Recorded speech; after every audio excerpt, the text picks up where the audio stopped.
Raj TV viewers எல்லாருக்கும் வணக்கம் and welcome to our show சரித்திர நாயகன் சிவாஜி கணேசன். இந்த நிகழ்ச்சியில் சிவாஜி அவர்களுடைய ஃபிலிம் கெரியரில் நடந்த பல இன்ட்ரெஸ்டிங்கான விஷயங்களை நம்ம பார்த்துக்கிட்டு இருக்கோம். அந்த வரிசையில் இன்னைக்கு எபிசோட்லையும் பல சுவாரஸ்யமான அப்டேட்ஸ் உங்களுக்காக காத்துக்கிட்டு இருக்கு. வாங்க நிகழ்ச்சிக்குள்ளே போகலாம். நடிகர் கார்த்திக் ஜாலியாக ஊரை சுற்றி கொண்டிருப்பார். அவரை திருத்த அவருடைய அப்பா எத்தனையோ முயற்சிகள் பண்ணுவார். கடைசியாக எஸ்டேட் வைத்திருக்கும் தன்னுடைய நண்பன் கிட்ட என் மகனை வேலையெல்லாம் செய்ய வைத்து உருப்படியாக்கு அப்படின்னு சொல்லி அனுப்பி வைப்பார்.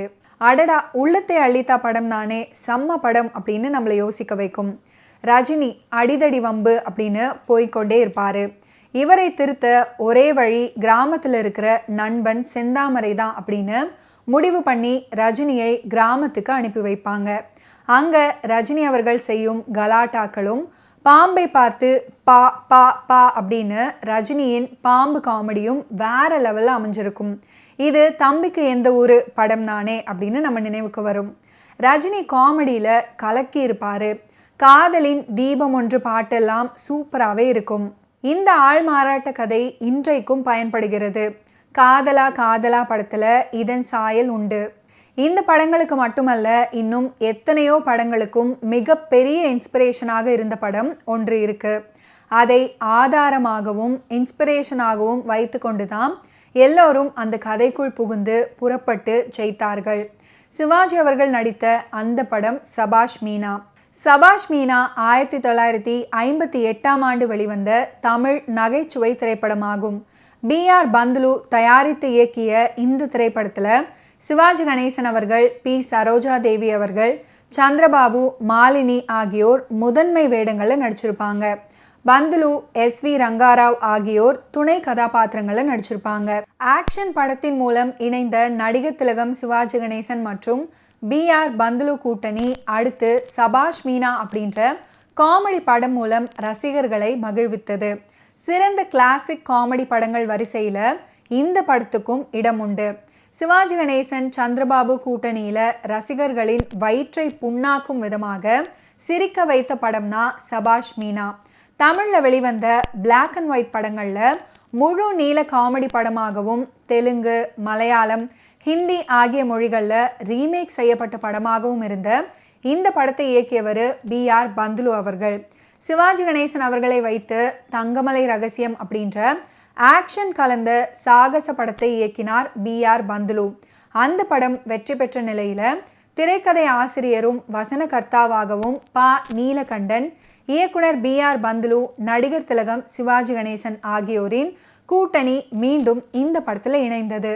சபாஷ் மீனா படத்துடைய கதை சிவாஜி அவர்களுக்கு பிடித்து போக அவருக்கு இணையாக அவருடன் படம் முழுவதும் பயணிக்கும் கதாபாத்திரமும் ஒன்று இருந்தது. அதற்கு சந்திரபாபு அவர்கள் தான் பொருத்தமாக இருப்பார் அப்படின்னும் அவரை நடிக்க வைக்கவும் பரிந்துரைத்துள்ளார் சிவாஜி கணேசன் அவர்கள்.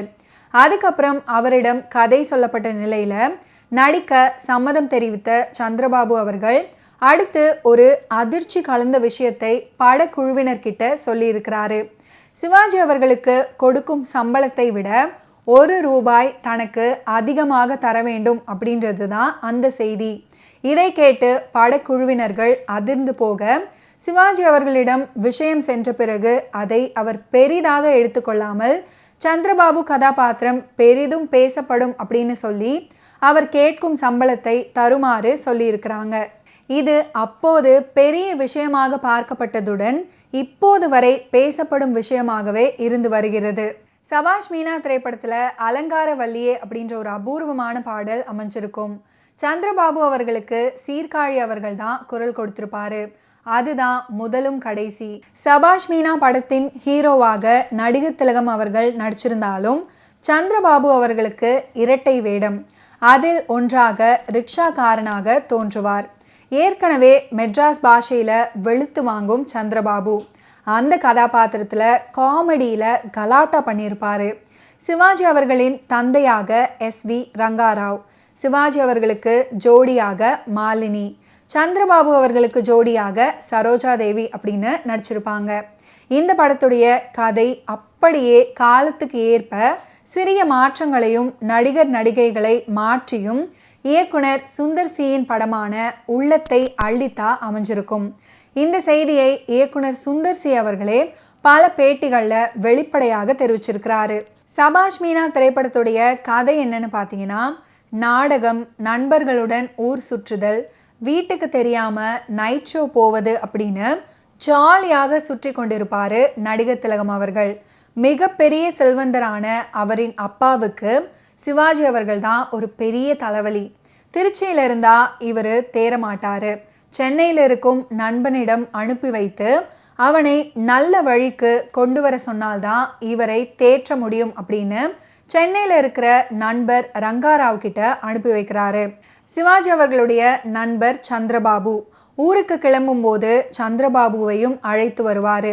தனக்கு பதிலாக ரங்காராவின் வீட்டுக்கு சந்திரபாபுவை அனுப்பி வைப்பாரு.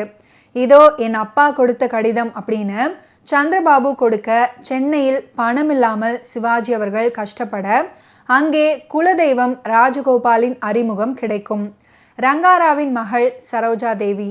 சந்திரபாபு அவர்கள் மீது இவருக்கு காதல் மலரும். குப்பத்துல பூவிற்கும் மாலினியை பார்க்கும்போது சிவாஜி அவர்களுக்கு அவங்க மீது காதல் வரும்.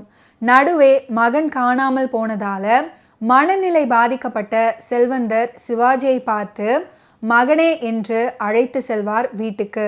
அங்கே குலதெய்வம் ராஜகோபாலும் சேர்ந்து நிறுவனத்தை சரி செய்ய முயற்சி பண்ணுவாங்க. இங்கே ரங்காராவிடமும் சரோஜா தேவியிடமும் மாட்டிக்கொண்டு தவித்து மருகுவாரு சந்திரபாபு. ஒரு கட்டத்தில் வீட்டை விட்டு ஓடிவிட அவரை தேடி ஆட்கள் செல்ல ரிக்ஷா வண்டி ஓட்டி கொண்டிருக்கும் சந்திரபாபுவை பிடித்து வருவாங்க. ஆனால் இவர் இன்னொரு சந்திரபாபு. மனைவி, குழந்தைகள் எல்லாம் உண்டு. இந்த சந்திரபாபு அங்கே செல்ல அந்த சந்திரபாபு இங்கே மாட்டிக்கொள்ள ஏக கலாட்டா அப்படின்னு தான் சொல்லணும்.